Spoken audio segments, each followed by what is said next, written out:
નમસ્કાર, હું છું પ્રેરણા. આપ જોઈ રહ્યા છો ઇન્ડિયા ન્યૂઝ ગુજરાતના મહત્વના સમાચારની શરૂઆત કરીએ તો ભારતીય સહકારી ક્ષેત્રની આગેવાની સંસ્થા ઇફકોએ નાણાકીય વર્ષ 2025-26માં રેકોર્ડ પ્રીટેક્સ નફો નોંધાવ્યો છે. ઇફકોના ચેરમેન દિલીપ સંધાણીની જાણકારી મુજબ આ નફો ₹4106 કરોડથી વધુનો છે, જે સહકારી આંદોલનના ઇતિહાસમાં એક મહત્વપૂર્ણ સિદ્ધિ ગણાય છે.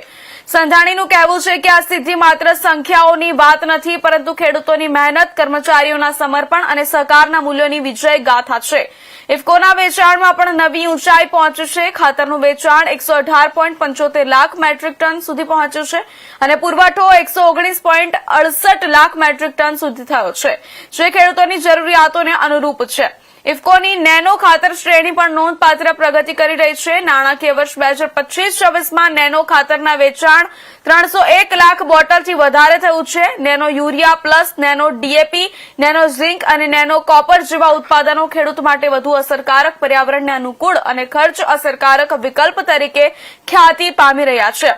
ઇફકો નાની ટેકનોલોજી વિકાસ માટે બેંગલુરુના દેવનહલ્લીના ચોથા પ્લાન્ટનું ઉદઘાટન કર્યું છે, જેનાથી પ્રતિ દિવસ 9.5 લાખ બોટલના ઉત્પાદનની ક્ષમતા વધારવામાં આવી છે.